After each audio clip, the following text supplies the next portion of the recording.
Well, the good old president of the United States has just banned the import of Russian manufactured ammo, which is about 95% of what I shoot probably. So I haven't had the AKs out in a while, so I figured we would get them out today in protest of the Russian import ban. I'm not gonna bore you guys to death with all the details. You've probably heard it all a million times already, but we are gonna shoot these guns, wear them out. Maybe one day I'll regret not saving all this ammo, but we shoot, that's what we do. So I can't hoard this stuff forever. Plus, it might not be as bad as everyone originally thought, which we'll talk about more in a little bit. So I assume I'm preaching to the choir here, but for those of you that don't know, when you hear of Russian steel case ammo, this is what people are referring to. It's the cheapest, most abundant ammo on the planet. Obviously, it has that distinct gray steel shell casing, and it's literally made with the cheapest components known to man. Even if they cut the price in half on this stuff, it would still be an incredible profit margin. Most of the ammo in my safe is steel case ammo from Russia for all my guns and not just the AKs. So I've heard that other countries might try to pick up the slack on this and get the materials from Russia to manufacture the ammo so that they can still ship it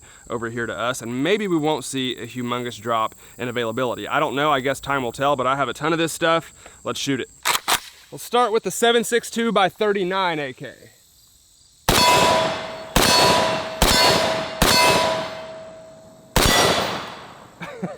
I knew that was gonna happen. That white gong was just barely hanging onto that chain.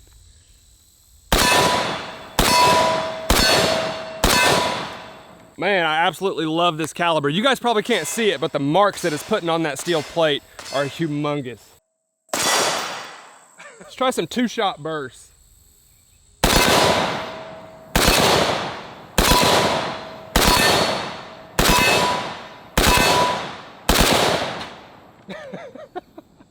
Man, that might be a first. I don't think I've ever knocked that plate over before.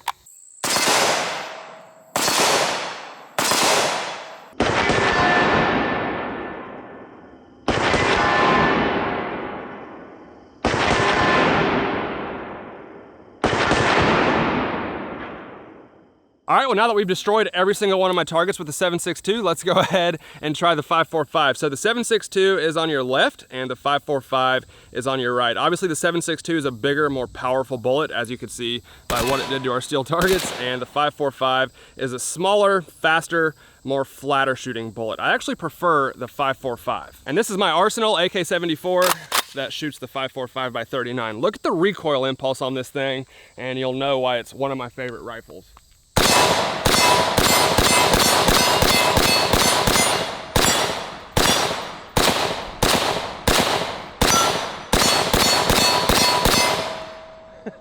I was trying to shoot that white gong while it was rotating. Only missed a couple, but it literally stays completely flat. If anything, it kind of dips down when you shoot it because this muzzle brake is so dang effective. There's not many guns, if any guns, that I enjoy shooting more than an AK-74. These things are absolutely ridiculous. Plus, if you buy into the poison bullet theory, then the caliber is extremely effective as well.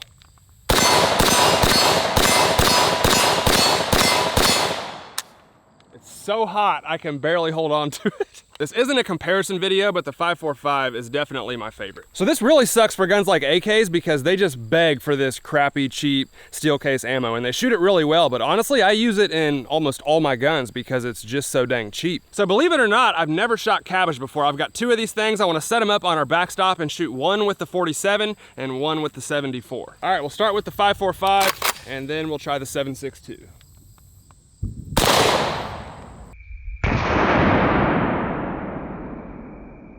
Not too bad, I kind of hit it towards the right-hand side. Let's try the big dog. Straight through the middle, didn't even move it.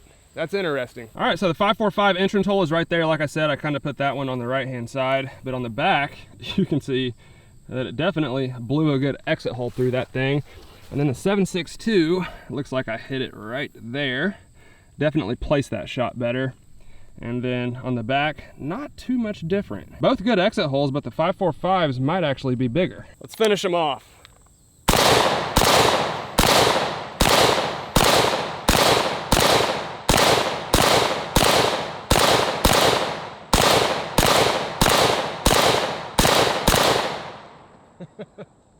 Coleslaw.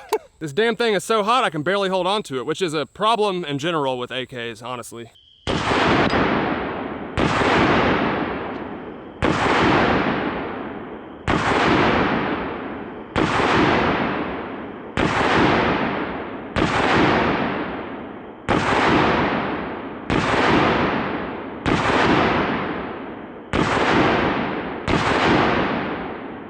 All right, so this is an old railroad tie plate. These things are really tough and heavy. You can see how thick that thing is. I believe it's made out of steel, but I don't think these are bulletproof. So we're gonna shoot this with each of our rifles and see how much damage they do. For this one, we'll go ahead and start with the 5.45. This is a Wolf mil-spec round, and it's usually a pretty good one. They say that for stuff like this, actually the faster, smaller bullets tend to penetrate more. So we'll see. They might both just blow right through it. I don't know.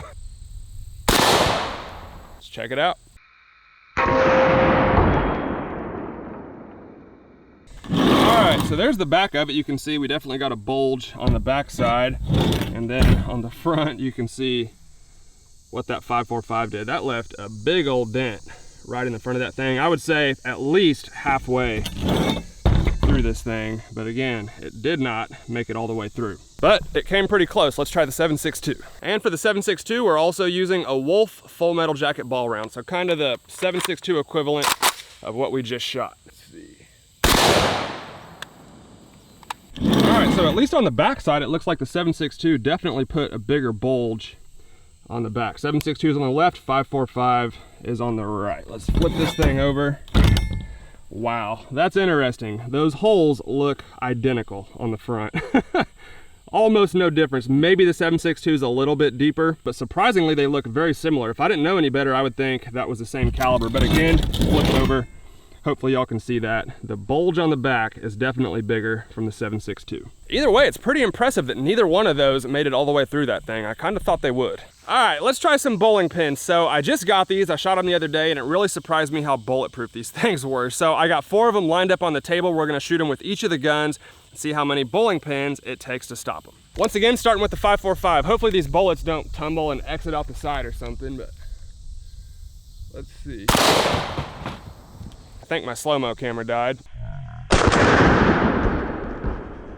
That slow-mo camera overheats at least one time during every video, so I don't think I captured that in slow-mo, but I tried. So here's our first bowling pin right here, and I believe that that is our entrance hole. You can see it's really small. These bowling pins take bullet impacts really well. And then on the back, you can see we have a pretty big exit hole where that 5.45 came out, and then our second bowling pin is right here, and that is all we got. So it looks like it just barely nicked the second bowling pin and didn't have enough to make it through. So the AK-74, which is a screaming fast rifle round, only made it through one bowling pin and didn't even make it into the second one. That's impressive. And the 7.62. Now this is a heavier bullet, so it might be harder to stop. Let's see if it can get through more than one. And I believe that's what they call a strike.